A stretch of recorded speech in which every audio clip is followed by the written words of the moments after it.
Everyone, please rise for the pledge allegiance. Pledge allegiance to the flag of the United States of America and to the republic which stands one nation under God, indivisible, with liberty and justice for all. Thank you. Well, I would call the December meeting of the Jefferson County Council to order. And I would like to ask if council members have had the opportunity to read the minutes, and if there should be any changes. If not, I would entertain a motion to approve the minutes from last meeting. The motion to approve the minutes is written. Okay, and a second. Okay, all those in favor signify by saying aye. Aye. Those opposed, like sign, motion carries. We're going to interrupt the order here. Got a request from our EMA director, Mr. True. So we're gonna let him step up first. I'm sorry to take you out of order, but there's a rather urgent matter that's going on right now that needs some attention, so I'm gonna have to get out of here as quick as I can to get out there and help with what's going on. So you've heard about the battery farm. We've talked about that the last couple of months, all that bit. So I would like the flare operation that happened proving around for a little while. I've got quite an education on a few things, and it's been interesting. So I've appreciated the learning curve. So it's been good for me and good for the area, and found out lots of information that I just had no idea that about these things at all, which I was kind of surprised at. So it's pretty easy to do a quick Google search and find out all the bad things, right? And I will say that any amount of technology that's being developed, there are going to be some issues with that, with the development of that. Much like all the technologies that we take for granted today. At some point, somebody was pretty freaked out about cars driving down the road and gasoline going into engines and you name all the things, right? You can fill in the blank. So that being said, we do know that if there happens to be a thermal runaway in some of these batteries, in these battery farms, or whatever lithium ion battery there happens to be, there can be fire and there can be explosion. I had a good discussion with Ian. I'm sorry about that. We had a great discussion today about their chemistry, so we're learning more as well. That's not been decided upon yet, so I'll give you some more information once we really realize that. I've got information overloaded for you, and you can read for hours if you like. And I will leave this here if you'll leave it here when you're done with it. But there are some toxic gases there, flammable gases that get emitted from these things. Hydrogen probably is the biggest issue that fire departments are going to have to deal with when there happens to be a release. If there's proper battery management implemented, then that battery management system is really going to save a lot of problems. Take care of the voltage and the temperatures, things like that could be fine. And if that works, you have a lithium ion battery in your pocket right now, and you've been carrying one for how many years, right? So again, things go awry with these things. They can happen, and sometimes it's outside, acting on those things to make situations worse, whatever. But we've been dealing with this for quite some time, right? And we didn't even know how dangerous it was that you had this in your pocket or wherever you store it, your purse, wherever. And now all of a sudden you're looking some stuff up. It's the same technology basically. So when they go awry, of course, there's going to be some problems. So training response, planning response, we've talked about having a comprehensive plan about just exactly what the situation is going to be there once the spill is being taken care of. I've contacted the New York City Fire Department. They made about 40,000 runs last year that involved lithium ion batteries. Most of those are unregulated batteries and what's the little hoverboard things people are riding, those little scooters that you can, battery powered scooters that you ride, all that bit. That's unregulated. There's no UL stamp on that, all that business, and so that's what they're seeing is really the biggest problem that they have. And clearly the technology will be much different here. So you can also look and see, and just so that you'll know, I took a UL class from the Fire Safety Research Institute. There was a couple-hour class on lithium ion batteries, and I got a pretty good education there, which led me to a few other articles, things like that. You can, if you'd like, I've talked to all these organizations. Be surprised, Arizona Fire Department got a big surprise when they went to their first battery farms incident, and there was an explosion there. And there were reports of 4 to 6 people that went to the hospital. 2 guys were critically injured, but I think everybody's back to work now. That incident action report, that after action report is here. the executive summaries in here also in the last couple of pages, so you can read that. And they were acting in the best faith that they could. This is a couple of years ago. With the information that they had at the time, they were doing all the right things, all that bit. They just made a mistake, and again, now the game is changing. I've contacted Indiana and Kentucky's fire marshal's offices both. There is no playbook for this yet. I've seen dump trucks dump loads of sand on Tesla cars that were on fire, battery powered cars that were on fire. I've seen them push them in ponds. One fire department has a wrecker with a grapple hook on it. They pick the car up and stick it in a 40-yard tote that's full of water, and that's how they put the fire out. These guys just got new blankets in Surprise, Arizona, and they're gonna trap blankets with car fires now. Just sit it over there and leave it and let it be for however long it needs to be. I think maybe you saw that, I think it's Salt River. Just to make sure I get that, I was just telling you this right. Yes, the Salt River project, one of the first that was in the packet of stuff that we actually had here. I think Troy looked some of this stuff up. They had a sprinkler system that was on one of these particular battery banks for 11 days to keep the thing cool, and finally turned it back over to the company to do their investigation on that bit. So it's just going to take some time. It's going to take a long effort. It's just going to take some rethinking of our tactics, right? So, which is something that we have always had to do here, because technology moves and we just have to keep up with times, keep up with tactics, all that bit. I did not know that there is a battery farm in Nav, Indiana. I did not know there's a battery farm in Camp Adbury, Johnson County, up by Greenwood. I didn't know that. And I don't know that the state fire marshal's office did either, because they did not mention that. So, so if I'm curious about some things, I don't have a lot of information. I try to call people that know, and the people that should know, and the people that we're supposed to know. I've not gotten a lot of information out of them here locally. So we expand that reach to whoever knows, right? So again, I had a good conversation with the chief of Surprise Fire Department. He sent me Phoenix Fire Department, because they're in the Phoenix bubble. He sent me their standard operating procedure to battery incidents. I've got a copy of that here. You can look through that as well. And so I would say that's probably going to be kind of the mainstay playbook that we would use here in the county and when this thing gets instituted. And again, for the best tactics that we have for the situation that's going on, we're going to use them. They've got some great things in mind and in place.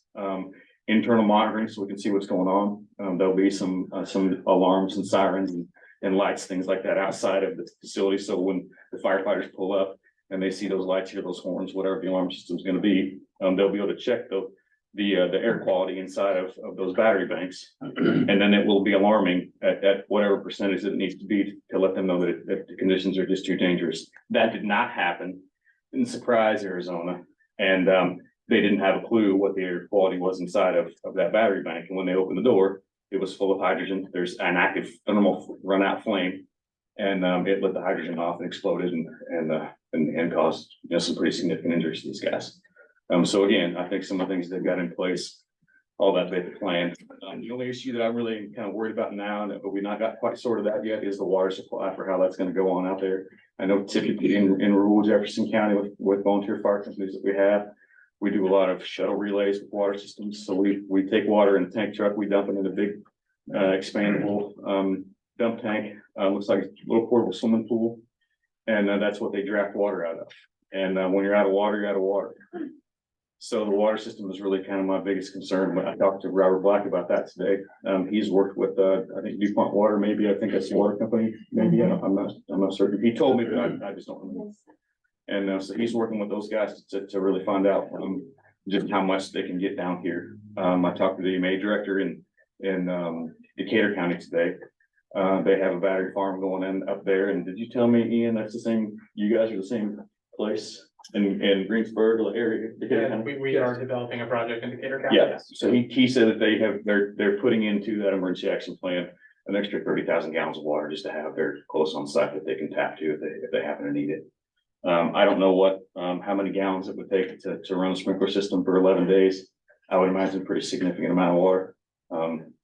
So I don't know. I think that's going to be necessary, but we do know that that's happened before, and that was some department's tactic as well. So what we do know is that we're not going to send somebody in to potentially die for something that's not savable, and or put them in the position that if we don't know, we're just going to stay out of the way. And I think that's everybody's advice for these kinds of things at the moment. So we're figuring it out, and there's no good clear-cut playbook yet from anybody. So Any questions from you guys? Matt, you and I have talked about this numerous times.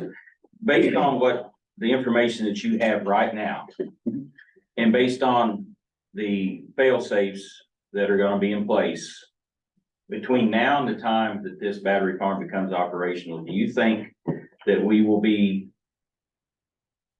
adequately prepared if there is the worst case scenario between their fail safes and what we'll have in place by then? And I believe that we will, absolutely. I believe once we get that water system sorted out, all that business, and again, at the end of the day, what we're adequately going to do is we'll do some vapor suppression, all that business from the backyard if we need to do that.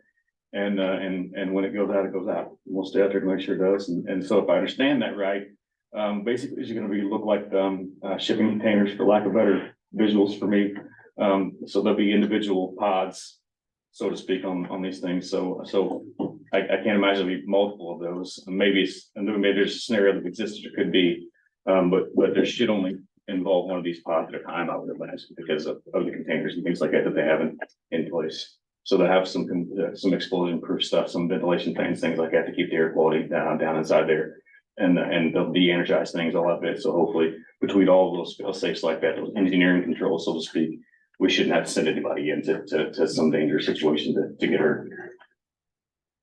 I don't think that one of those is gonna put off enough toxic vapor or flammable vapor to cause, excuse me, much problem outside of that either, so.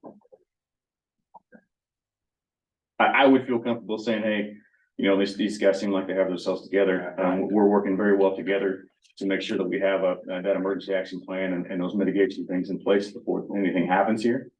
And so my mind is at ease for this. I wish we'd had an equally productive discussion with the flare group that sits here. I think their operation is fine all the same. Again, we you know, if I don't know something, we contact the right people. The Indiana Department of Emergency or Environmental Management came down, their air quality guy came over, we inspected everything fine. He said, yep, they said they're good to go too. So I've learned a lot the last month and a half, which has been great for me, but on both fronts, I think equally these things are, the operation seems to be fully safe enough. And I've come from a chemical company. okay, so you don't think it can spread to other batteries? Number one, number two, worst case that if it does, there's not gonna be any plume of toxic gas that's gonna be floating over Arvinsango or Hutchinson. I don't think there's enough batteries in there to put off enough. There's gonna be some plume like that out there. I think that on the flip side of that, some things that we can do if toxic gases are being released is we can scrub that cloud. We do that often if there's a release, and we just turn on a bunch of water and spray it with water, overwhelm it and bring it to the ground, and it comes to the ground, and then we go from there. Thank you, So, Pat. Thank yeah. you. Thank you very much. Anybody else? All right, I'm gonna leave this with you. If you wanna look through that, there's tons of information in there. If you have any questions, you have my number, give me a call. And I unfortunately gotta go get to work, so thank you all. Appreciate your research and time, Matt. Okay, Megan, you're up next. Thank you.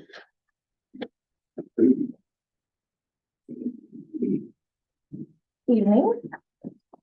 So some of you may know, we have a new investment policy that was approved by the Commissioners and Board of Finance last month. So I'm basically presenting just an ordinance to extend if there's any kind of investment over 2 years, but not more than 5 years. Pat McGrath recommended we do this. They expire every 4 years. So I just wanted to get everything bundled and done at the same time.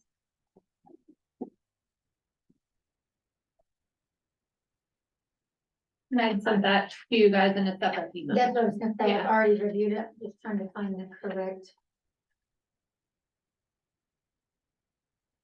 We need to read that or not? I don't, it's just a resolution, right? So you wouldn't necessarily have to read all of it if you guys were all in agreement of the This is resolution. ordinance number 2023-020, is that the one? Yeah, but I think we're doing it as a resolution instead of an ordinance. Okay, Yeah. Does it say ordinance on the top? It says ordinance number. it says ordinance. We do an ordinance, we have to read it twice. So let's go ahead, we'll have to do the first reading and then we'll have to do another reading in January. Jack? I'd like to have it in front of me, and, I'm just struggling to.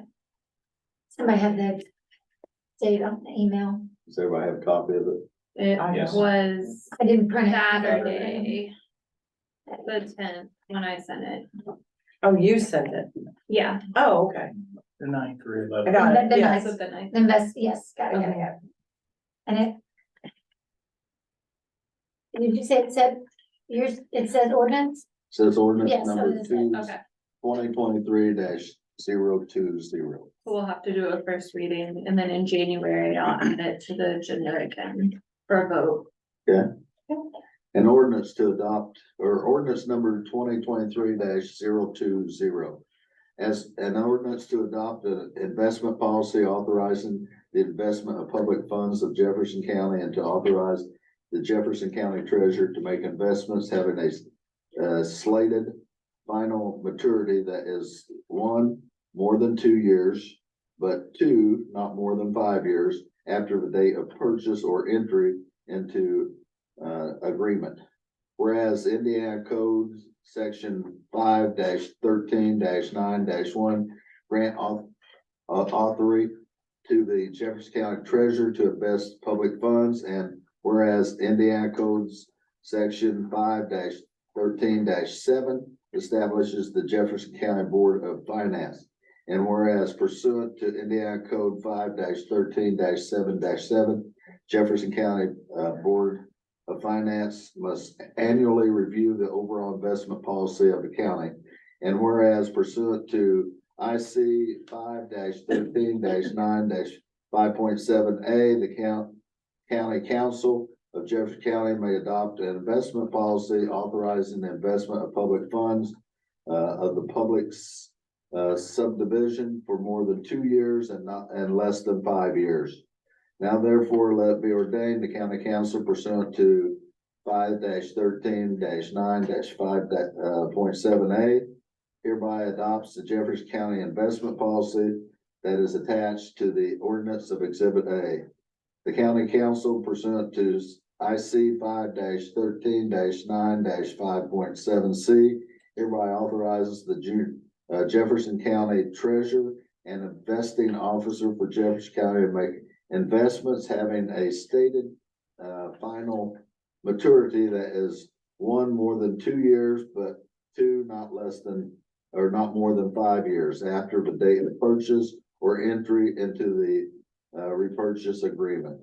Should any provisions, section, paragraph, sentence, clause, or any other portion of this ordinance be declared by a court of competent judicial to be invalid for any reason, the remaining provision or provisions shall not be affected if and only if remaining provisions can, without the invalid provision or provision, be given the effect intended by the council in adopting this resolution.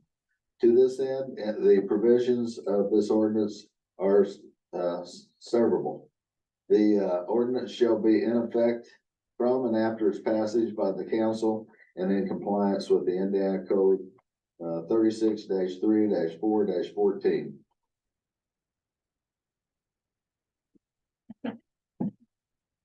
Are we good? Yes. Okay. We're good, and then I have it on my list for January for the second reading. Okay, all right. Thank you, All right. Megan. Thank you, guys. Thank you, Megan. Okay, Lindsay, you're up. So I sent you copies and then Heather printed out copies of 2 different job descriptions. While you're pulling those up or looking for them. Also, our health officer is here today, Dr. Fustak, with us as well.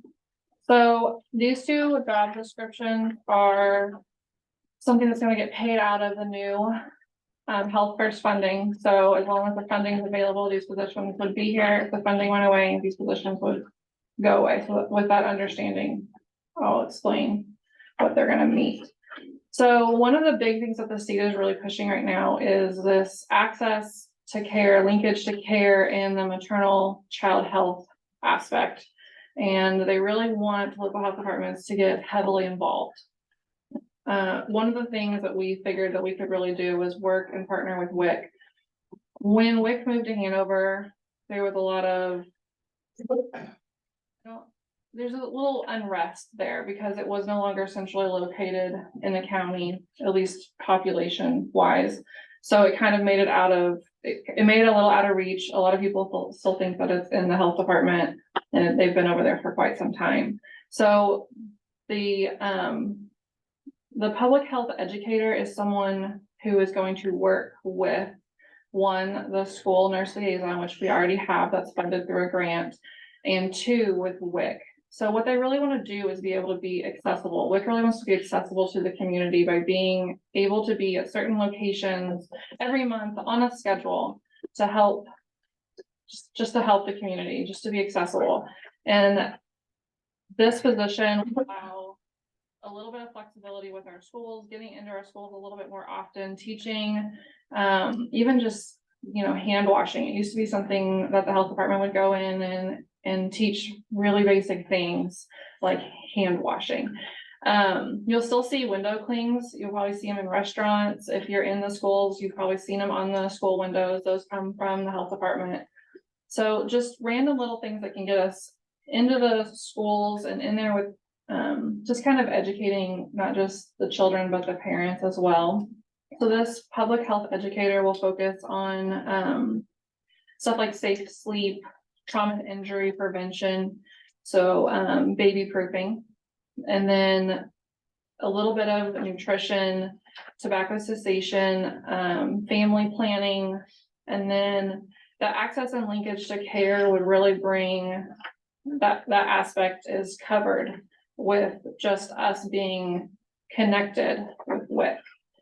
So this position will pay the same as our other RN positions currently. So the salary that's listed at the top is what our nurses are going to be paid in 2024. So these contracts, or anything contract or job related, has to get posted for a month before we can hire them. So this will definitely be a 2024 salary. So it'll match others. Now the part-time food safety inspection officer, this position would be more of an as needed.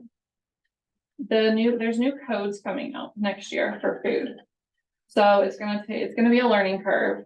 Every time there's a new code, it usually means a lot of adjustments and a lot of corrections. So they're really wanting the inspectors to be a little bit more education focused, helping them, showing people the corrections, showing the codes, going over it more. So it's just going to take more time that's really not available at this moment. And they're pushing for an electronic food inspection like program versus by hand. Most counties are doing it by hand still, including us. So they're really pushing for that. And as any of you, if you guys have ever developed an electronic system, that takes time. It takes a lot of time and energy, a lot more than what you would necessarily think, to make sure that it gets operated and functional. And they're really wanting to get more involved with recalls. So I don't know if the news sometimes talks about recalls, but the state, I got 4 recall notifications today. That's just so far. I haven't really deep dived into it, but they really want us to get more hands-on with our grocery stores, retailers, making sure that we're pushing out all of these recall notifications. They get them as well, but they just want us to be more proactive in checking for those. So with all that in mind, that's a lot for one person to take on. So this part-time job would be something that's more as needed. We're looking for someone that's probably already going to have like the training background or trained background on this to start with. So both of these positions kind of just help us meet what we have agreed to do with the new funding when we signed up for it. So, and they've both been did they get advertised with the new budget or is it just? No, because the 1161 budget was after I had to submit to the state, so that whole budget will be as an additional in January. But we did add them in. They are in the line items. I already do created. have that budget created, but it's just not live yet.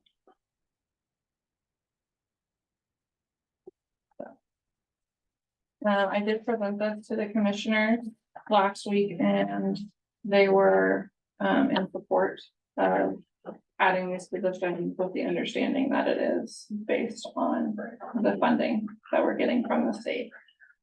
I assume full support by your board. We've talked about on the board, we meet quarterly, but this has been discussed, yes. I know we had mentioned before, just open eyes in regards to how busy the food inspection officer is and the volume increase with popularity of food trucks now. And obviously, we're in the festivals in our community and the coverage requirements there. And she does a great job. She is always busy, but it doesn't take much. I mean, one vacation and she gets behind. So all of these extras are just not gonna be.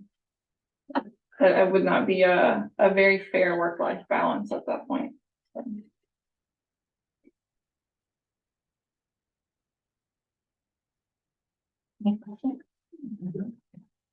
Regarding the recalls, is that something that you guys put that on social media when the food recalls are done or drug recalls? It would be our entire social media page. So we do not. Are there like elevated ones that would justify that? 'Cause I'm just thinking, if there's no way to get it out in the community. In the departments, you know, grocery store, if you only go once a week, you picked up something that wasn't good the week before, you know, you wouldn't know about it until the following week. We can I take mean, that. obviously you can't put everything out there, but if there's something that's of a high concern or whatnot, Absolutely. We can start adding that to our socials. appreciate it. Everything looks good, except, I need a little help with, on the public health coordinator administrator provides Narcan education and distribution. Oh, we have programs for Narcan and we get it sent to us. So basically if an organization wanted it, they would it's a really short video. To carry Narcan, you just have to get a little signed off on that you've watched a video. That's really all it is. But there are sometimes large groups that want it. We did it for some different schools last year because it's one of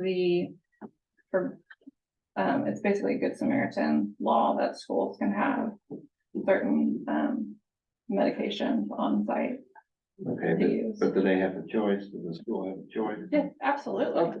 Like, our factories have it now, don't they? Yeah. Cause I think you can go and get the same. Mhm. Centerstone or Life Springs one in town is also offering it. No, just to be clear, this is all support, so it has to be asked for. If it's something that somebody wants, then we do it. It's not, we can offer certain things, but there are actually certain things per the state that we are not supposed to be offering. We can help them if they want it, and especially when it comes to school. So that's not our agenda, not to push. We get invited into the schools. Thank you.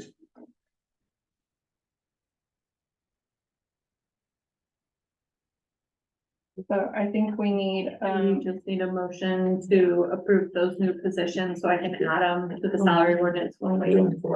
I heard that motion for those. I'll make a motion to add the public health educator and the part-time food safety inspection officer for the 2024 budget to the health department. I have a second. All those in favor signify by saying aye. Aye. Those opposed, motion carries. yeah, and one little additional is that some of the other things that have come down from the state, I didn't feel like they justified a position. I mean, even the food safety inspector that you saw where I put on there starting salary, like a starting at, just because I want to make sure we have leeway to pick someone and pay them accordingly. But at the same time, it's not going to be anything more than what they make, our current food safety officer makes. With that in mind, the part-time, that's telling you what I think that this job is going to demand time wise. There are other demands that we're gonna have to meet just because we signed up for this, but I don't think that they justify any additional positions. I am going to put in some requests for stipends to for the next meeting, but you'll get job descriptions for those stipends and explanations as to what they're gonna meet per this new funding. Once again, they will all be associated with the new funding as long as the funding's there. If the funding goes away, those would go away as well, because those jobs associated with those would theoretically go away. So I'm gonna get those written up and it will be presented at the next meeting. There, if you haven't before, you send them. Yeah, just they'll be done soon. I was gonna present them today, but they haven't been put into the budget and they haven't been advertised or anything like that, so I just Okay, stick to the agenda. Just want to give you a heads up that it's coming. Thank you. thanks, Thanks. Lindsay. Okay. Next on the agenda, Jeff Phillips.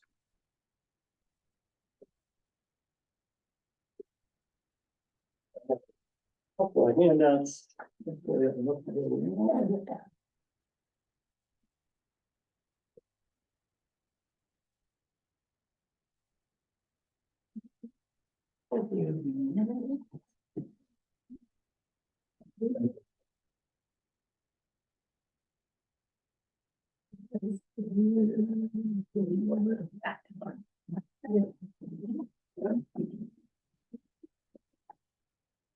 Well, first of all, I appreciate being given the opportunity to speak this evening. I want to thank each of you on the council for being willing to serve.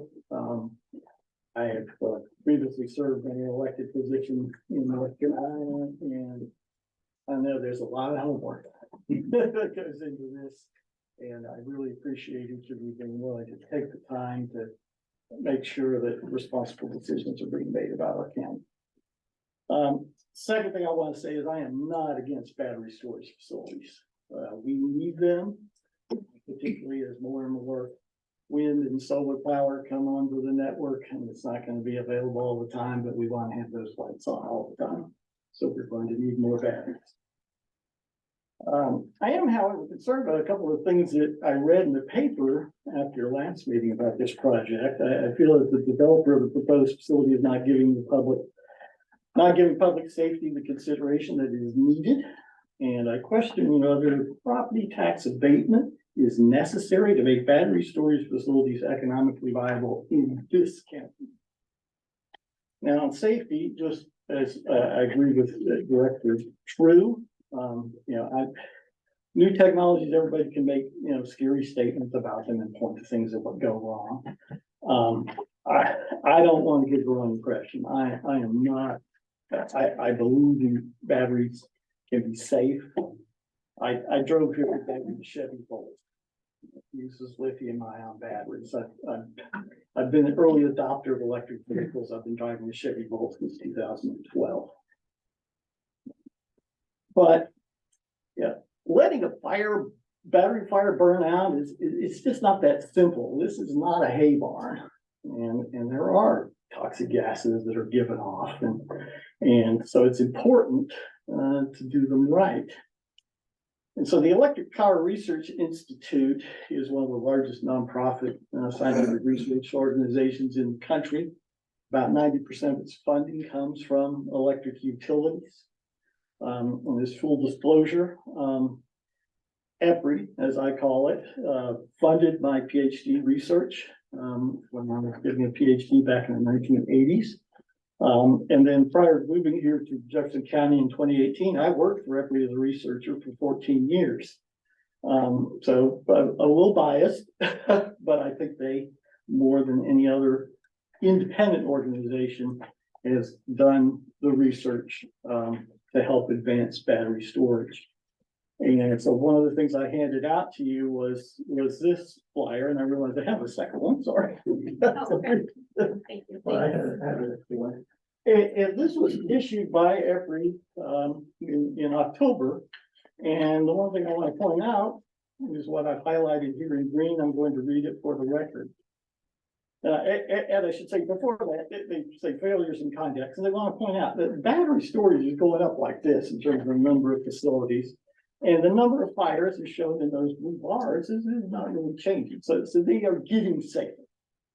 But EPRI recommends conducting, so before you go forward with a facility, conducting a full hazard mitigation analysis, developing emergency response plan, conducting failure air plume modeling, and training first responders to address the public health and safety impacts of grid scale battery electric storage failures.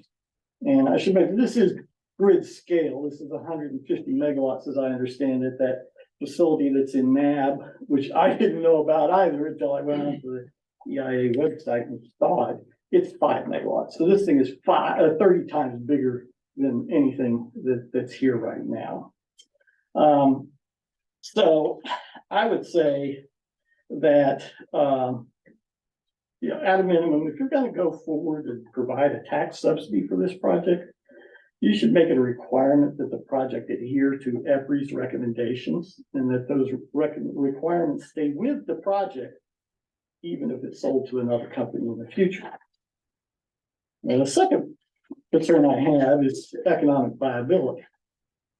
Now, during my time at EPRI, our group of about 18 engineers and scientists reviewed a number of new technologies to judge whether they were economically viable. And then, like a lot of new technologies, things are fairly expensive the first time you build them, and then as you get better at it, the price comes down. And so we also looked at incentives that could be used to make things more viable during the interim. Never once in 14 years, and even in the years before that when I was working as a consultant, were property tax abatements made a difference maker. Never once. Now, federal investment tax credit, for which this project will qualify because of a new tax credit that was created by the Inflation Reduction Act of 2022, those will make a difference. I think if I read it right, they'll get 6% of the investment back as an investment tax credit. That's significantly larger than what this property tax abatement will provide. I also want to point out that battery storage facilities are being built at a rapid pace because the costs are dropping dramatically. And in fact, Bloomberg New Energy Finance said last month that the price of lithium-ion batteries has gone down now to a record low level just last month. And the U.S. Energy Information Administration, which is part of the Department of Energy, they track all new electric power facilities of all kinds. And their latest list, which was published in October, shows that 79 battery energy storage facilities have already been completed in the first 9 months of the year, and they have a list of more than 300 that are underway.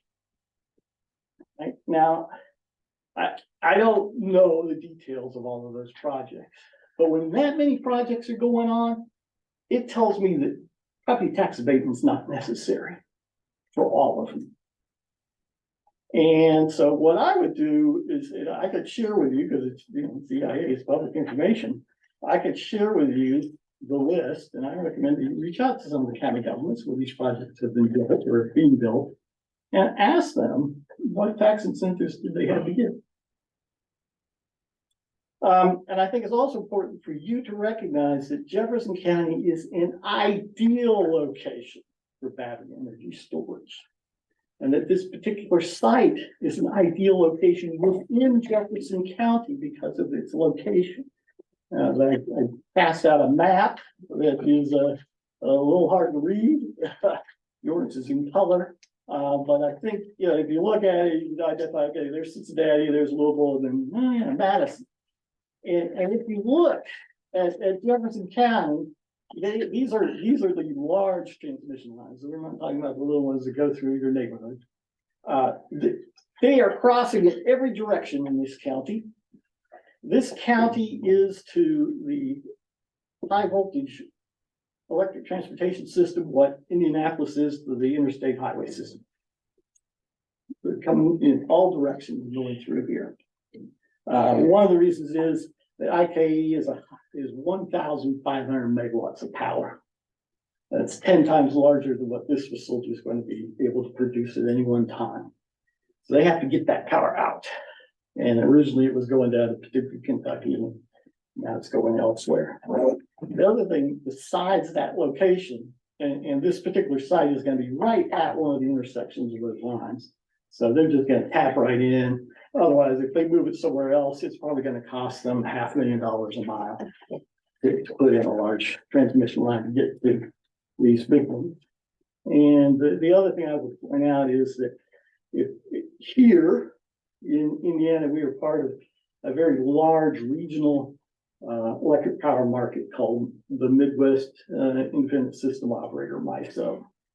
And so power here can be sold anywhere from here to North Dakota down to Louisiana. And if they take the power just across the river, and it doesn't show that, but there are 4 lines going across the river here in Jefferson County.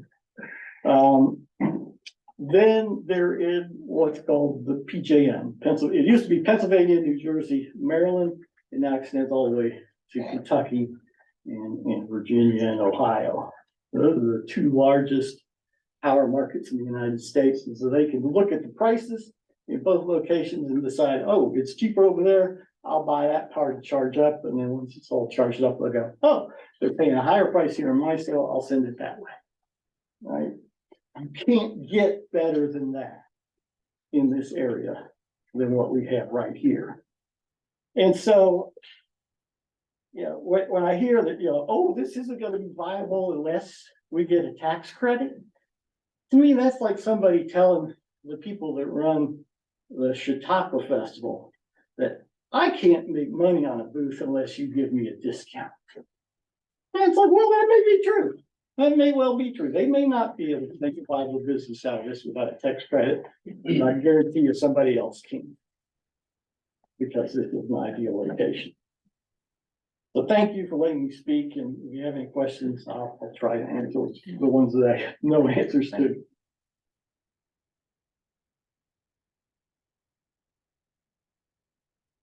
Any questions?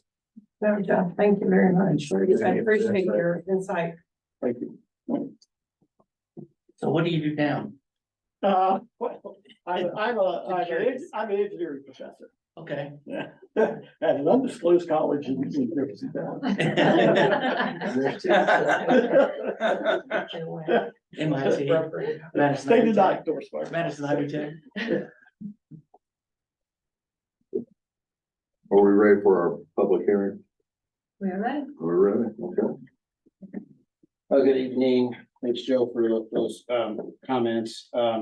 I do want to just introduce the Economic Development Agreement overview tonight for you. It may cover some of the comments that have been made earlier. I will remind everyone, and you may pass this out, that the Board of Zoning Appeals did approve as part of the conditional use permit a series of requirements, all of which related to safety. And those sorts of things. And this was in consultation with, at that time, Troy Morgan, the EMA director, when this was approved in November of 2022. So it is a recorded document, goes with the property, and will continue to stay with that property if those things, if that project would transfer. But tonight we'll have some other comments, and you can ask questions of Forrest Forrester and Ian Evans with AMPA, as well as their attorney, Tim Oakes with Ice Miller.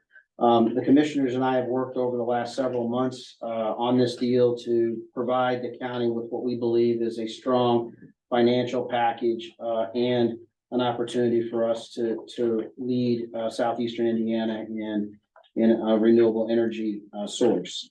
We've been working with Rich Hall at Barnes and Thornburg, the city and county attorney, to review the documents. And even just recently, we made a couple changes this morning at the last minute to what I think addresses some of the concerns that may have been raised. This is 150 megawatts facility. The zoning has been approved on the 10-acre site.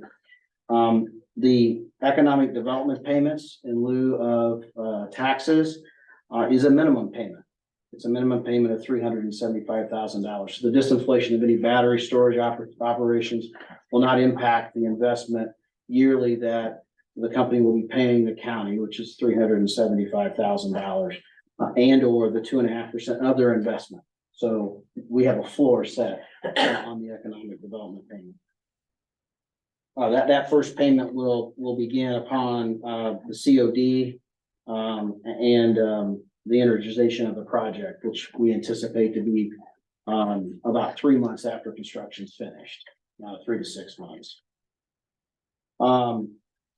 We also have added a guarantee to this, that the EDA payments shall be guaranteed by their company, Ampa Power Development LLC, and that is a part of the economic development agreement, that those payments are guaranteed as a part of that project.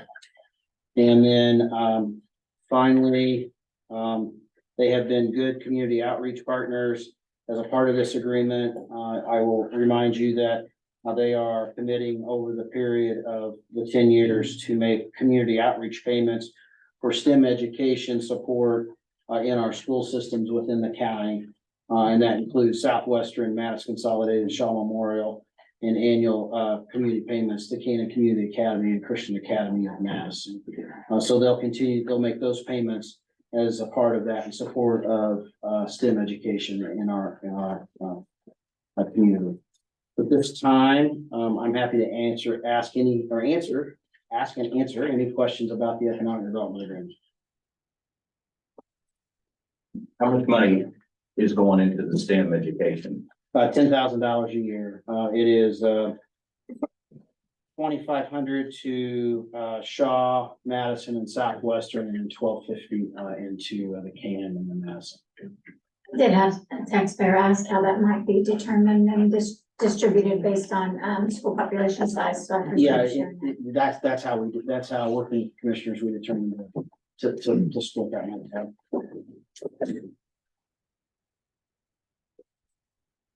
Guess my biggest question is, why was the council brought in basically in the 11th hour on this? Obviously, it's been going on for months or years, and we were not officially made aware of it until October, end of October, 1st of November. We have the responsibility to the taxpayers to make sure we're well informed and well researched on the projects before moving forward with something, and I don't feel like we were given adequate time or information to do that. And anything in the future, I mean, we're all for opportunities. We want to grow Jefferson County, we want to grow Madison and so forth. But we have to be brought into the picture earlier, just have to be. Because otherwise we're just gonna push it out until we have the information that we need. So, again, no disrespect to anyone, but we've got to be brought in earlier. There's no way we'd be brought in the 11th hour and expected to make a solid decision. I would agree with Chris. No, I would definitely agree with Chris. Me too. Because when you have, I mean, it's a lot. We We've had need more time. conversations and, I mean, because even though we feel like it's a good deal, like Chris said, there's a lot of important things to do, especially about the fire concerns, and we've received calls from the public, and it was very nice to have Mr. Phillips here tonight to speak to us. Matt's been doing his research very, very quickly for us. I mean, it's just a lot to wrap up in a couple of weeks. So. Yeah. All right, thank you, Tony. Thank you, council, again for having us. The handout that you have, it has a couple things like Tony mentioned. It's got the conditional use permit that was granted by Madison BZA. Just as a refresher, that was done by Open Road Renewables. And we bought the project post permitting. So earlier this year we closed on it. So just pointing out that that was done through the Madison BZA. The fire risk was a huge part of that discussion. And now that we've kind of gone through it, I sort of recognize that the county council may not have been as involved with the Madison BZA. And that's probably a little bit of an oversight on my part to make sure that you guys were in the loop. So my apologies on that. Behind the conditional use permit, there's two variances that just allow us additional time. It doesn't have to be built within a first year. And then also if the project changes ownership, which it has, we're not required to get a new additional CUP. So we're good to go on the conditional use permit. Behind that is a list of, and not to rehash the fire stuff, but like you guys said, it's important, right? Public safety is important, obviously. It was not my intent at all to minimize the risk. The first line of defense is always to not enter the building if we don't have to. It's to shut down and de-energize and then hope that keep the batteries from overheating that aren't on fire. And then just let those essentially burn out where they are, and the fire department would be sort of outside of the fence line there. So we obviously don't want them to have to go in there if they don't have to.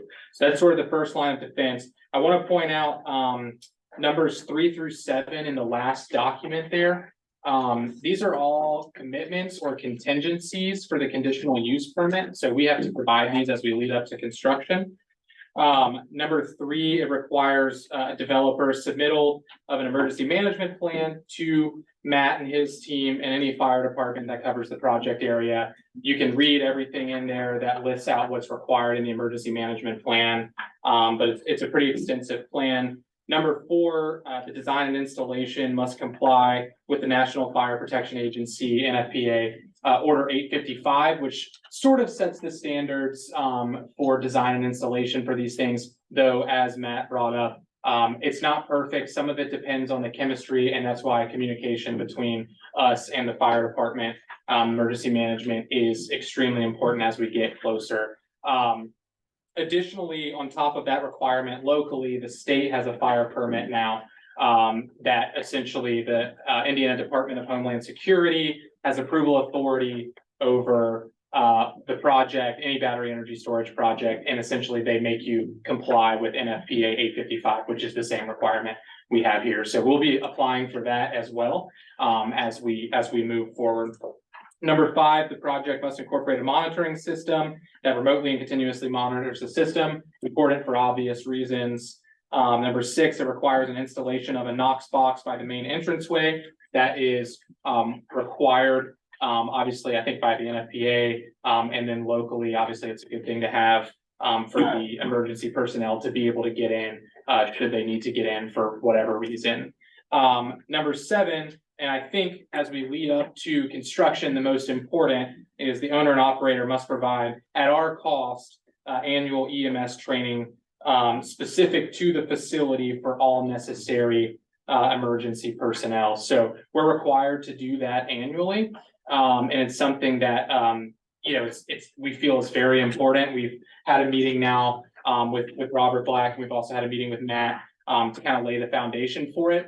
As we get closer to construction, we'll have a better idea of the battery chemistry that we're using, the specific site layout, and we'll have some of this information, and we can make decisions on emergency planning from there. So the standard process is as we get closer to construction, we begin to have those trainings once we have a little more information on the project.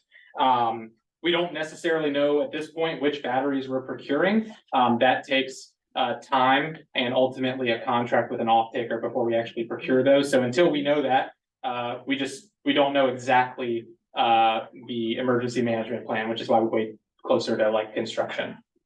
Following your meeting with Mr. Black, Robert Black. Yes, sir. Yes, ma'am. No significant questions or concerns he had, obviously, I'm sure. To see that additional training that is needed and or required would be covered, obviously, at your organization's expense, but did he bring significant concerns, questions to you? Not at all. I mean, we had a good conversation. We talked on the phone at length, I think Friday night, and then I met with him earlier today. No, not at all. And the important thing I think for him is the training, right? And I think that's why I point that out specifically, because as we get up closer to construction, that's going to be very important. And him feeling comfort that we're giving them all of this information beforehand, so that he doesn't have to send his guys into a situation that he doesn't know anything about, right? I mean, that's the last thing we want to do. So we will provide that training, and Robert was happy with that. I have one question. I think the training is great.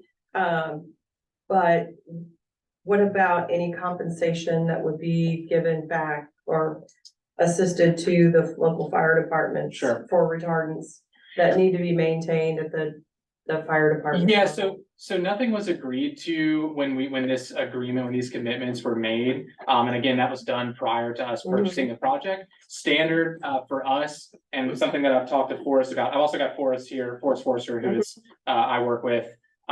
Standard process for us is we would provide a donation as we get closer to construction. So we anticipate potentially a donation next year. That's gonna happen with those discussions and determining what they need. I realize it's a volunteer-based fire department. They're having to raise money with fish fries and things like that. And so we want to be able to provide them with that, but nothing specifically has been laid out or agreed to with the fire department. That's just gonna be something that we discuss with them, what they need and move forward with from there. I'd ask, what's your time frame for beginning construction, if this is approved, and completion date Yeah. after you start that? So, a lot of that depends on what the off-taker, what the buyer of the electricity wants and when we contract it. I would think the earliest that we could conceivably start construction would be the end of 2024. With a target date, maybe mid-year 2026 of finishing construction and commissioning and things like that. I would say more of a target date is starting construction early to mid 2025. And then end of year 2026 is probably the more likely scenario for the battery storage facility. But it's a range, right? We don't know until we get a contract with an off-taker exactly when that's gonna be. Okay.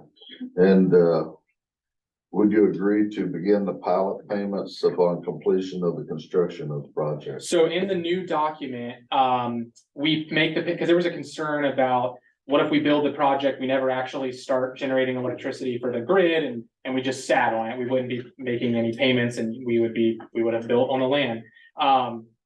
In the new agreement, it is the earlier of commercial operations date, COD, or 6 months post energization. So just to kind of walk you through the process, you build the project, you energize it, and then you have 2 to 3 months of commissioning before you actually begin providing service to the transmission network. So ideally, we would never get to that 6 months post energization, right? But there are things that happen that are unknown in there. If for some reason we build the project, energize it, bring it up, and that commissioning lasts longer than 6 months, you would begin getting those payments right then, regardless of if we're generating electricity for the grid.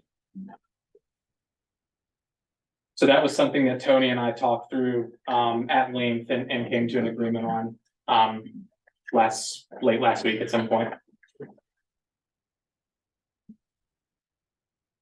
Hey. Since I know you may have a couple more. Yeah, things, go for it. The only other thing that did pop into my head, and I appreciate Matt's, I know Matt was doing some research and I was anxious to hear his remarks tonight.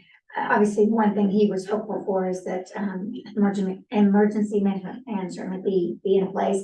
And obviously that has been covered in this memorandum, noting number the you all actually will provide that to our EMA director and to our fire departments within that jurisdiction. When would that be given to them prior to the construction starting? Yes. Around that time? Yeah, around construction, likely probably prior to construction. We would be, I mean, ideally, we're not coming to them a week before construction and then just saying, here's the emergency management plan. The ideal situation, which is what we're gonna plan to do, is to have these conversations. I'm up here at least monthly. And so I laid it out with Matt earlier that I'll plan to stop by and we can talk through if I have any updates or anything like that, and we'll keep them in the loop. But yeah, I mean, as we're starting construction, they need to have access to the emergency management stuff, and we'll know a lot once we're procuring the equipment, which has a little bit of a lead time before we would actually start construction. So during that lead time of waiting on equipment, we would be able to provide a better idea of what the emergency management plan should be. Thank you. Any other questions on fire? I'll address the economics quickly after that, if that's okay. You noted the donation to the local Sure. fire departments. What if, it's determined that a particular apparatus is needed in order to, for the fire company to properly address a fire there? Is that something that you would take care of? There's nothing that we've agreed to, but we can work that out with the fire department, emergency management personnel. There hasn't been a discussion on that just because we don't know yet. But it's, again, that'll be part of those discussions as we move forward.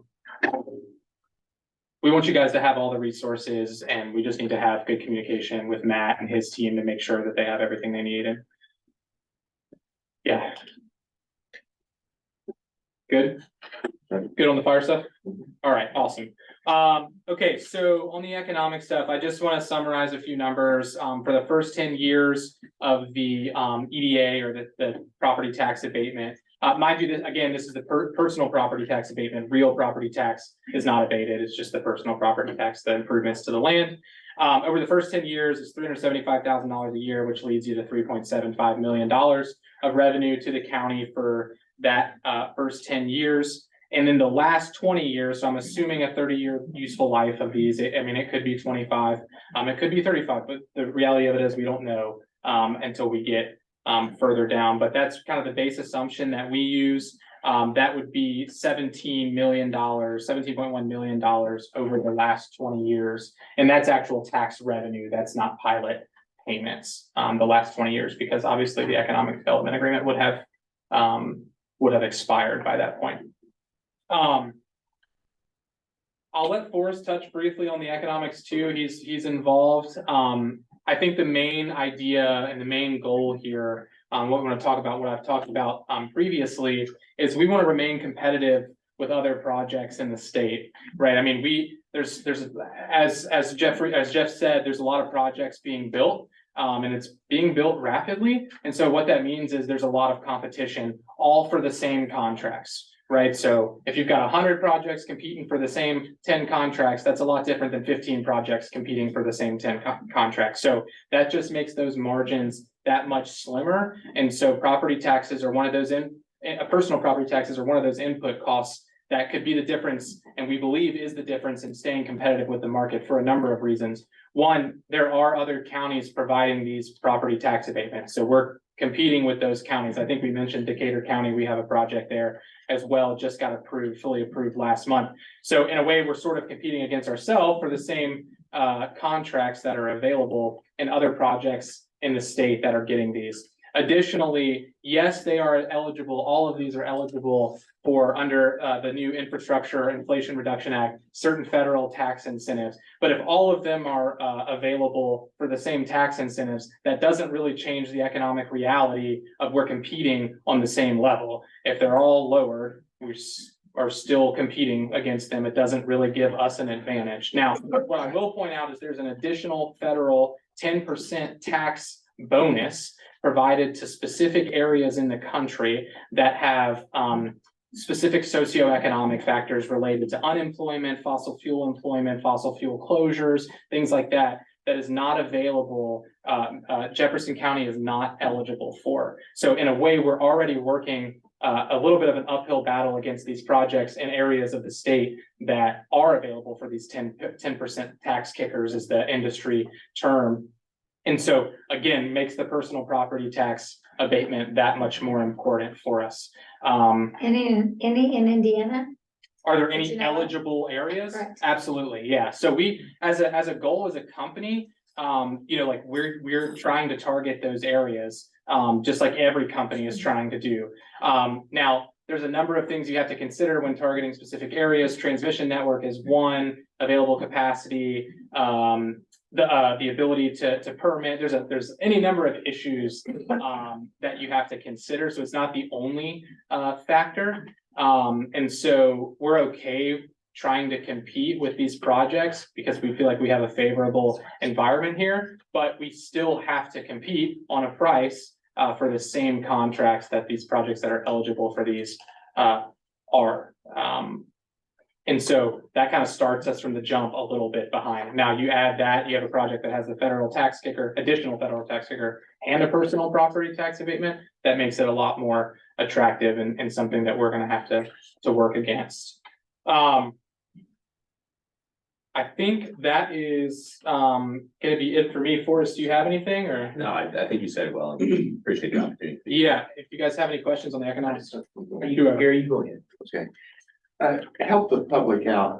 A lot of people don't understand where these batteries are gonna go to. And, you know, places that they'll be going to. Yeah, And so. educate us there. Absolutely. I'm gonna defer to Forrest here because he was integrated, or he was resource planning for Tennessee Valley Authority, so he'll have more of a. Hey, thanks, Ian. Forrest, I appreciate being here. I work with Ian at IFA, the current owner and developer of this project. For a little bit of context, I used to do integrated resource planning for Tennessee Valley Authority, which is just to the south of here and provides power to Tennessee and part of the 6 surrounding states. And after that, I developed gas-fired power plants for one of the larger independent power producers. Been working on batteries and renewables for 6 years. Ian hit on the term off-taker a couple of times.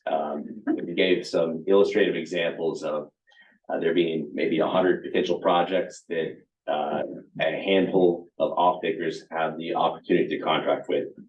We're working with regulated utilities here in the state, folks like Duke, Indiana, Hoosier Power. They're talking to not just us, they're talking to other battery developers who've got other battery projects across the state. And we're all the developers are offering them pretty similar offtake product, basically, you know, hamburger, to borrow the state fair reference.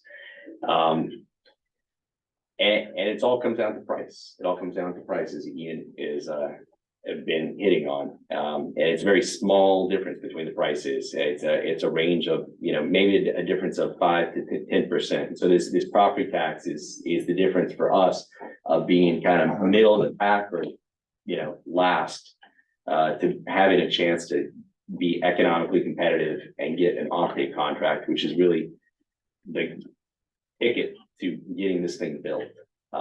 Without the abatement, we don't think that we will be able to secure an offtake agreement. We need the offtake agreement to secure the funding to build the project. And by building the project, we would be able to provide y'all with the revenue from the tax economic agreement. So they all tie together. Physical delivery of where the power goes, basically. The physical delivery of the power, yeah, good question. So we're charging from the grid that Professor Phillips referenced. We're in the MISO system specifically. The battery has a lot of capabilities. One way to use it is to soak up some of the excess power generated at night, whether that's from some of the wind farms that are producing excess power, or solar farms that may be producing excess power during the day, or the coal plant down the street that may not have the ability to turn down too much at night. We can soak up some of that power into the battery.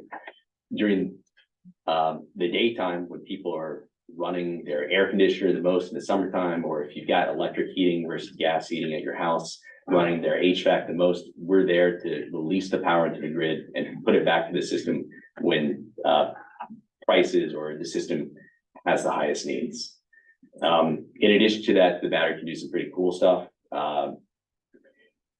It has the ability to bolster the resiliency of the grid system based on how fast it responds, which is it can go from completely off to fully on in less than 1 second, which is an incredible response time. When I developed gas-fired plants, some of the best technology that we had was off to full load in 10 minutes. So just it's, you know, orders of magnitude difference in the responsiveness of these batteries. So we're there, in summary, to shift energy from the times when it's not needed as much, pulling from the grid, to the times when the grid needs it the most, as well as to provide the ancillary support services to maintain grid reliability. The question I had was, we talked about $17 million over the life of the project. Is that including, that's everything together, including the 3.7 or 8 million over the next 10 years, or is that all together? 17 million is years 11 through 30. And Okay. it's only the personal property tax revenue. Okay. So, I mean, when you look at personal property tax revenue versus like real property tax revenue, it's So we're looking at over $20 million of revenue over the life. Yeah, so 20.8 essentially, Okay. million dollars over the life of the project. And we've also agreed to, I mean, probably worth mentioning that we Yeah. agreed to a floor evaluation post pilot period for years 11 and beyond as part of this agreement. So, that also provides certainty as to what the appraised value would be. So to reiterate that, the depreciable floor of the personal property is 40%. So 40% of our initial investment is the assessed value, and then you pay the property tax rate on that. It does not go any below that. So by the time you reach year 11, you're at the depreciable floor, you're guaranteed that tax revenue for the remaining life of the project. So you don't depreciate all the way to zero or anything like that. You're just stuck at that floor. Thank you. Yeah, absolutely. Any other questions? It can be economic, fire, whatever it is, whatever you got.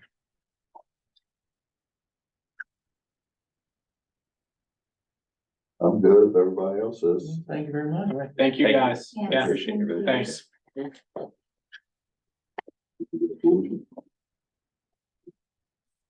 Bunch of pages. Yeah. I think it all has to be read. I'm pretty sure. Yeah, I'm pretty sure it still has to be, so you might, Everybody take that weed and you might pass it around. I get page one, folks. Yeah. Fair enough. Yeah, we'll give it a pass. Right. Mr. Magoo, magnifying glass. Reading of resolution 2023-21. County Council of Jefferson County, Indiana. Final confirmation resolution for the creation of an economic revitalization area and the granting of real and personal property tax abatement.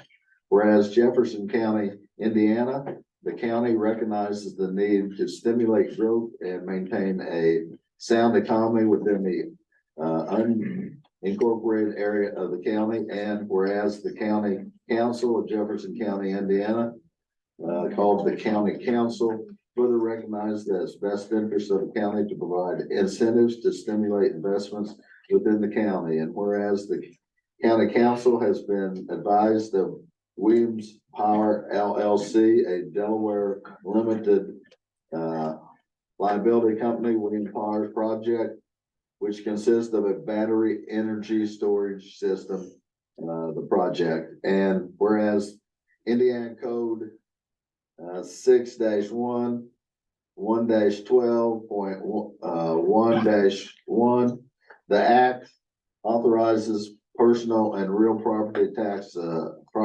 abatement within the economic revitalization area as defined in the act, and provides the process for the adoption of such an abatement. And whereas the county council has received from William Power a statement of benefits, the utilities distribution property attached as Exhibit B to the declaratory resolution as defined below, and incorporated herein by reference the statement of benefits, and a request that the county confirms that certain real estate located within the county as legally described on Exhibit A of the declaratory resolution and incorporated herein by reference real estate as an economic revitalization area pursuant to the act.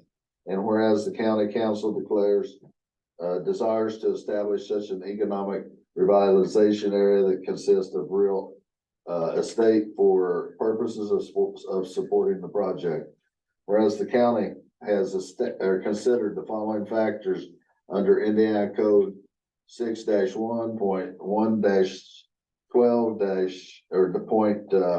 6-1.12-1-17 in connection with the property or with the project.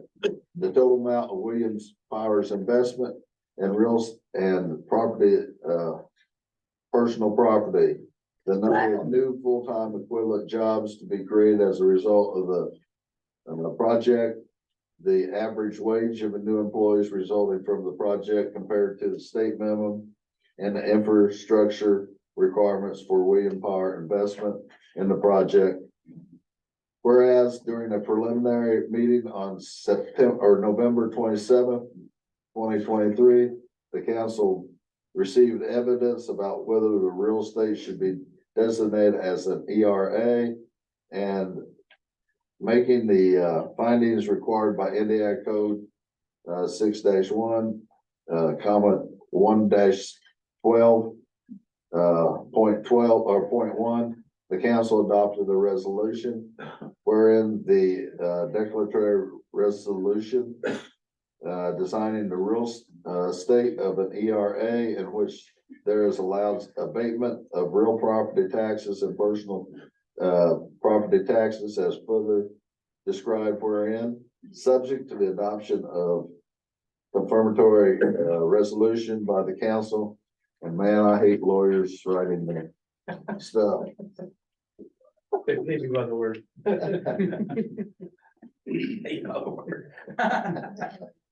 Whereas in compliance with Indiana Code 6-1.1-112.1-2.5, the council published the notice describing the adoption and the substance of the declaratory resolution stating that on that date thereof, the council would hold a public hearing, at which it will receive and hear all remonstrances and objections from interested persons with respect to the declaratory resolution.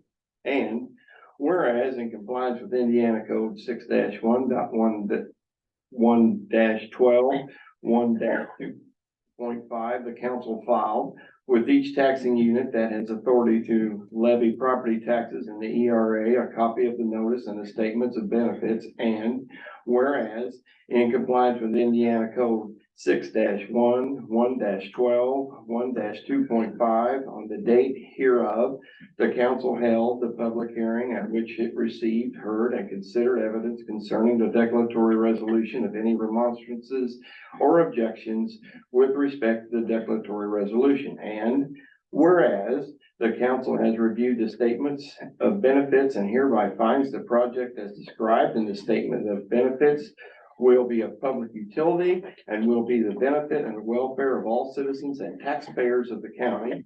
And whereas pursuant to Indiana Code 6-1.1-12.1-2.5, the council desires to take final action confirming the declaratory resolution. Now, thereof, it is found, determined, and resolved by the county council of Jefferson County, Indiana, that number one, the estimate of the value of the redevelopment or rehabilitation in connection with the project is reasonable for projects of that nature, and the estimate of the cost of the new manufacturing equipment, new research and development equipment, new logistical distribution equipment, and information technology equipment to be installed in connection with the project, reasonable for projects of that type. Two, the estimate of the number of individuals who will be employed or whose employment will be retained as a result of the proposed redevelopment or rehabilitation and the installation of a new manufacturing equipment, new research and development equipment, new logistical distribution equipment, and information technology equipment can reasonably be expected to result from the proposed redevelopment or rehabilitation and the proposed installation of a new manufacturing equipment. Number three, the estimate of annual wages of those individuals who will be employed or whose employment will be retained can reasonably be expected to result from the proposed redevelopment or rehabilitation and the proposed installation of new manufacturing equipment, new research and development equipment, new logistical distribution equipment, and information technology equipment.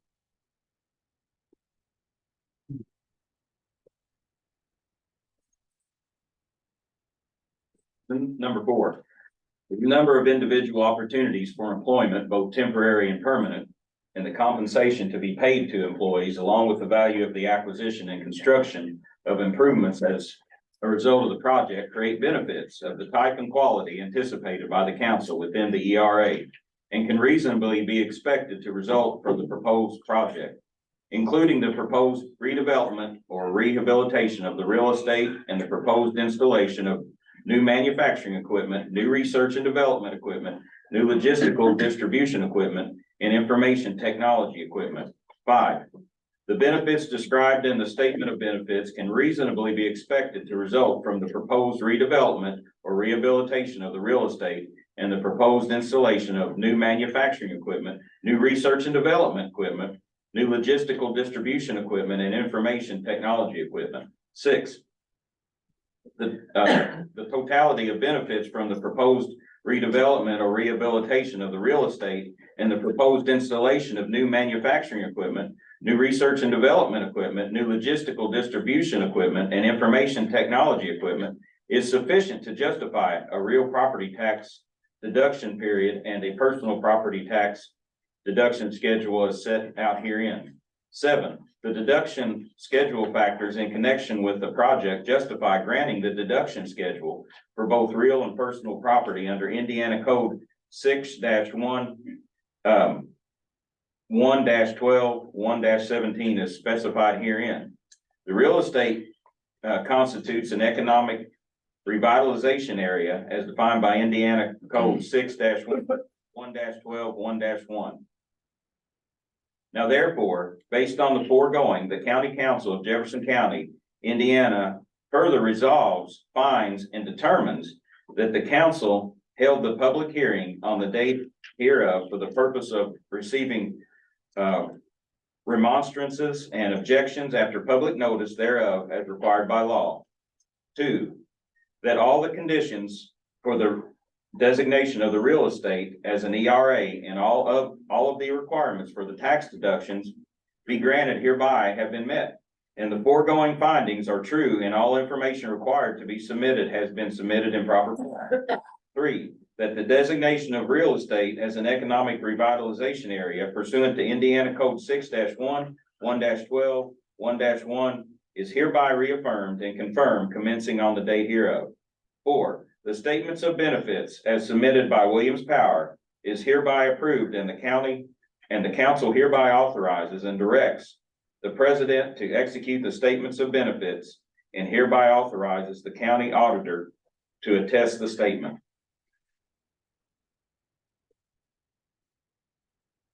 5, that Williams Power is entitled to real property tax deduction to the extent permissible under Indiana law and not applicable to any increase in land value for any portion of that project that is characterized as real property improvements for a period of 10 years as allowed by Indiana Code 6-1, 1-12, 1-4 as an effect on the date hereof in accordance with the following abatement schedule hereby adopted pursuant to Indiana Code 6-1, 1-12, 1-17 as an effect on the date hereof. And it has year of deduction 1 through 10, amount of deduction at 100% all 10 years.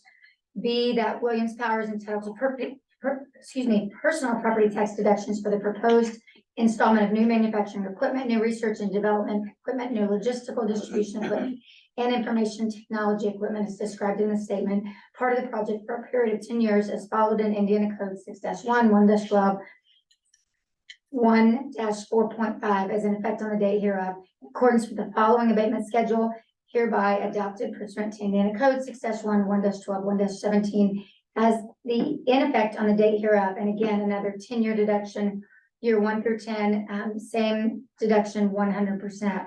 Number 6, that the declaration resolution is hereby modified to the extent different from this resolution, hereby in all things ratified, approved, and confirmed that this resolution shall be effective immediately upon its passage. Last page. Good for you, Chris. 7, that the council shall cause this resolution to be filed with the Jefferson County Assessor. Williams Power agrees to annually provide the county assessor with copies of all compliance filings made with the Indiana Department of Local Government Finance. 8, that the resolution and the resolution's findings and determinations described herein, including the property tax deductions, shall be subject to the terms of the economic development agreement between Williams Power and the county. The economic development agreement, once fully executed by Williams Power, the council, and the Board of Commissioners of Jefferson County, Indiana, which agreement is hereby approved by the council in substantially final form. The council hereby expressly authorizes the president to approve any modifications or additions to the economic development agreement which take place after the date hereof, which changes modifications are deemed necessary by legal counsel to effectuate the purpose of this resolution, and hereby authorizes direct the president to execute and the county auditor to attest the economic development agreement.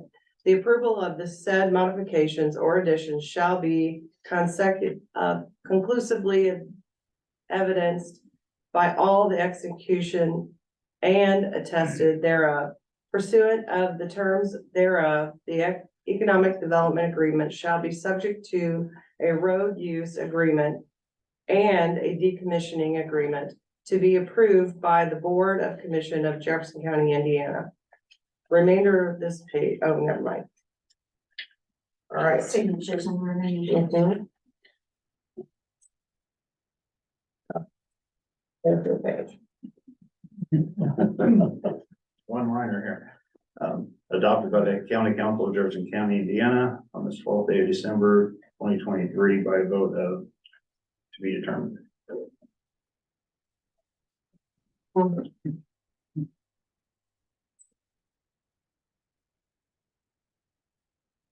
Now that we've read all that, I'll entertain a motion for resolution 2023-21.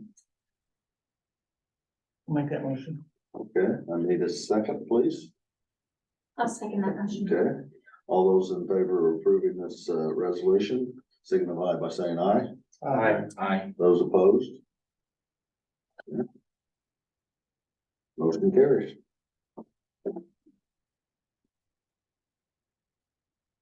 Okay, we're now ready for our auditor with the salary ordinance for 2024. Yes, so of course, every year we have to approve a salary ordinance before we have that first pay in 2024. There are still a few items that we're working on, one being the handbook update in which we will have additional columns on the salary ordinance stating positions that will be exempt and non-exempt according to the Department of Labor and that might change some people from their practices in the past. So that being said, basically, we went forward, prepared this document with our amounts that were approved at the budget hearings. And we have not received our 1782 from the state yet. We should be receiving that anytime. But we do have to move forward until, so we will go ahead and I'm asking for approval on this tonight. And then, January, I will be bringing a, new salary ordinance for approval with the new positions from the health department and hopefully have a majority of the, changes made to that. So we just need a motion and then I also have a copy over with a signature flag so that you guys can send around and sign an approval of that. I motion to approve the 2024 salary ordinance. I'll second it. Okay, all those in favor, signify by saying aye. Aye. Those opposed, like sign. No time for discussion. County council is at 6. So I can change those. Those are, it just has the number 6 in instead of Yes. 7. Okay. Yeah. We'll make Sorry, that. Ray, feel free to call for another vote. Sorry. Didn't get that. Okay. You're fine.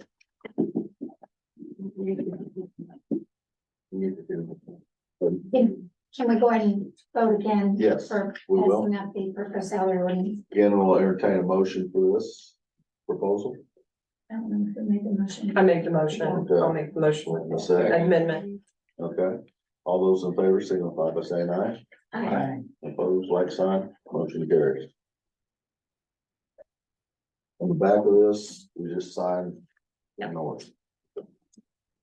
Just sign an agreement. And then, if you would like, I will, while you guys are passing that around to sign, I will go ahead and start in on transfers that were submitted. I will go ahead and give you a little heads up. It is the last of the year, so everyone's trying to shuffle to make, so I tried to include, little notes as to why these things were requested. So, the first one is 1140, which is Coombe Courthouse. And we're transferring $3,790 from contract IT to ADA supplies and work. And this is for the consulting contract from HWC, so that we are in compliance with the ADA.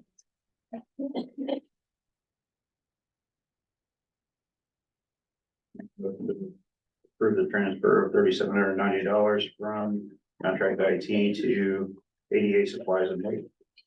Second.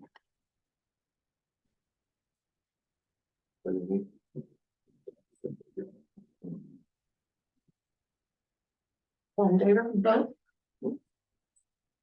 Frank, vote. Vote. For the ADA? Yes. All in favor? All in favor, Yeah. signify by saying aye. Opposed, like sign. Thank you. I'll sign and pay documents, I'm sorry. I know you were. The second transfer is from child support, and this is repair of equipment, $400 to office supplies. And then $175.93 from travel to office supplies as well. And that was submitted by Dave Sutter. Make motion to approve. Second. All those in favor, signify by saying aye. Okay, number 3 would be the auditor's office. I'm asking to transfer $1,300 from my payroll positions line item to office supplies. I have extra in that line due to an employee being out. And then I have the need for this because I did have to purchase an additional set of check stock this year due to the change of the new software. So that has put us, like we're almost out of paper in the office. We're pretty low on supplies right now. Okay, motion, I'll make the motion, move forward with this. and a second. A second. All those in favor, signify by saying aye. Aye. Motion carries. Okay. And, the next transfer is for the Superior Court. They are transferring $800 from pettit jurors to office supplies. And this is due to hydraulics in the courtroom, and the chairs have went out. So they need new chairs in the courtroom before all the attorneys are sitting on the floor. Motion to approve. Motion. I'll second, Chris. Those in favor, signify by saying aye. Aye. Motion carries. Okay, and then, our next transfer is the treasurer's office from $1,000 from postage to office supplies. Make a motion, Make a motion to approve. second. All those in favor, signify by saying aye. Aye. Yeah. Okay, and then we do have a few additionals at the end of the year. First, we have additionals in health department funds. So the first fund is 1168. They are requesting $1,500 for travel and $30,000 for WIN records update. And then the second fund affected is 4999. They have a generator repair for $1,200. And then fund 8107, which is one of their grant funds, they're shoring that up and needing an additional of $150. Motion, please. I'll motion. Second, please. Second. All those in favor, signify by saying aye. Aye. Okay, Coom Cap Development. For computer maintenance, we are requesting $125,000. The factors that went into this, when we approved the conversion for Lao earlier in the year, we were hoping that there would be enough, but they were able to get the new Buffalo storage, which is part of the server. And the server updates that is being done, and the courthouse firewall was also needing a renewal. So those were additional expenses that pushed us above and beyond what we had budgeted this year. I have a motion Hang on a second, Rick. and a second. No, sorry, question. Question, yeah. I mean, that's a significant amount of money to have not known about it before now. I think we, like, whenever I did my contract, I know my contract was like 75,000 at least, and we knew that that was coming. We had several projects going at the same time. They just all kind of hit, which was probably lack of planning on that. Now, is And this some the- of that is probably my responsibility on the Lao contract. We maybe should have approved that back whenever we did the contract. Is this part of our outside IT management? Are they involved in this at all? No, like we had requested these things, so, I'm not sure. So 100%. that finishes that. Yeah. That finishes everything, yeah.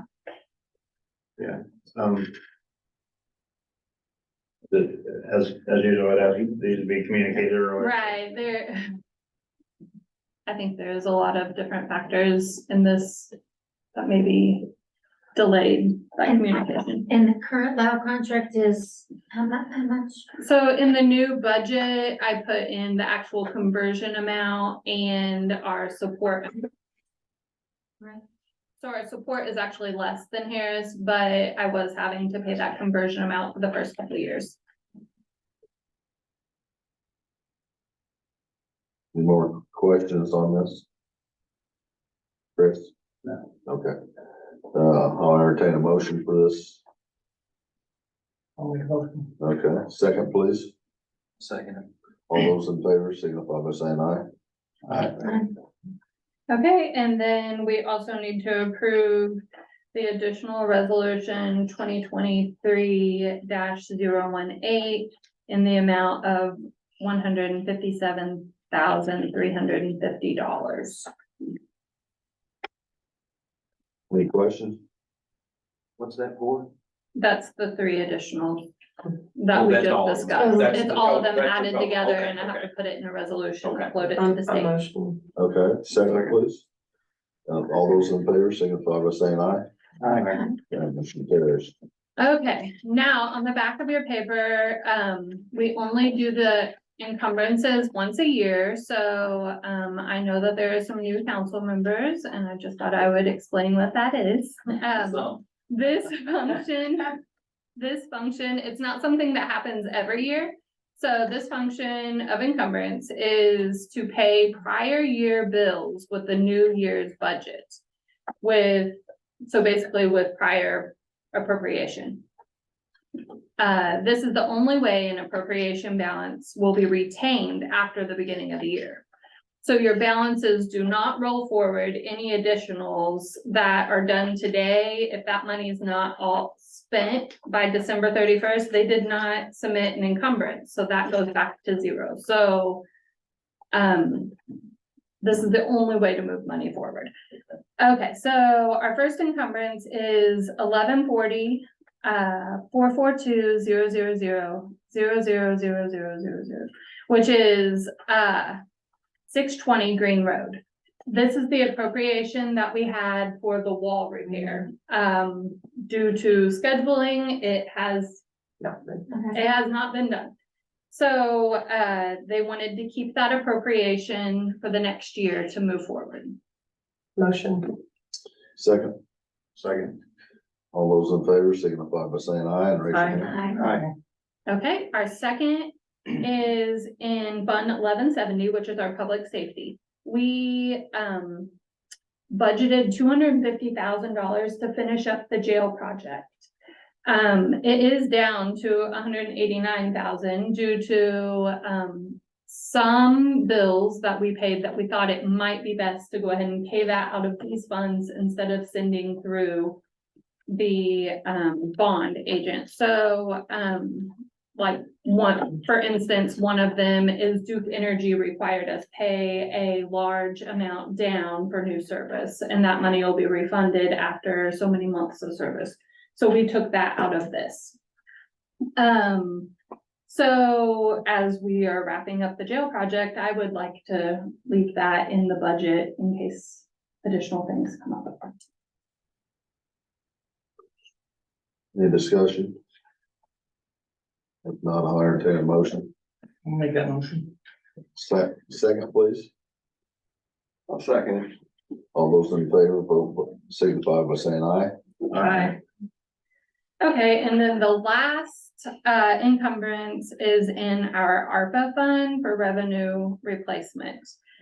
These are funds that were originally appropriated in 2022. The remaining balance breakdown is for 911 is $41,588. The health department still has $48,795. Cybersecurity still has $74,010. Some plans were in the works and they have not been able to be completed as to IT things were directed to the jail to finish up that project. So they're just needing a little bit more time there. So if we could have an motion for that one. Make a motion to encumber revenue replacement fund. On the second, please. I'll second. Okay, all those in favor signify by saying aye. Aye. And then just as standard procedure, every year I ask for permission for any outstanding. We do have one more claim cycle that goes through. If I can just have permission to clean up anything that might happen if utilities go, whatever is that case. I'll make that motion, please, thank you. Second. Second, please. Okay, all those in favor signify by saying aye. Aye. Motion carries.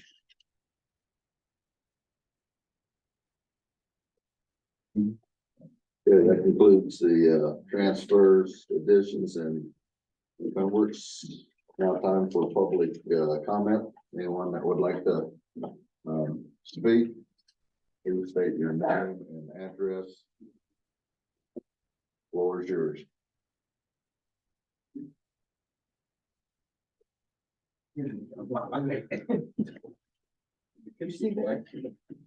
Mike Pittman, 315 Jefferson. That's the surveyor's office. Thought you guys like to hear a little bit about the cleanup this last year. I've been talking about it. Just to let you know that this is round numbers. We've so far in fines, cleanup, back taxes. Encumbered a good word. I don't know. Anyway, we've moved, we've got about $60,000 that we are putting on the books because of these situations that are out there. And we had one situation, to give you an idea, we're averaging between $5,000 and $10,000 in cleanup, depending on the cost and the extent. We had one cleanup that came in at $600 because there was enough scrap in there that we were able to, the person that Josh Klein contracted with was able to give enough cash back that came back $600. So, I mean, I'll give you an idea of what Josh has been doing out there. Plus, working the skid steer. I gotta keep him off that skid steer, though, really.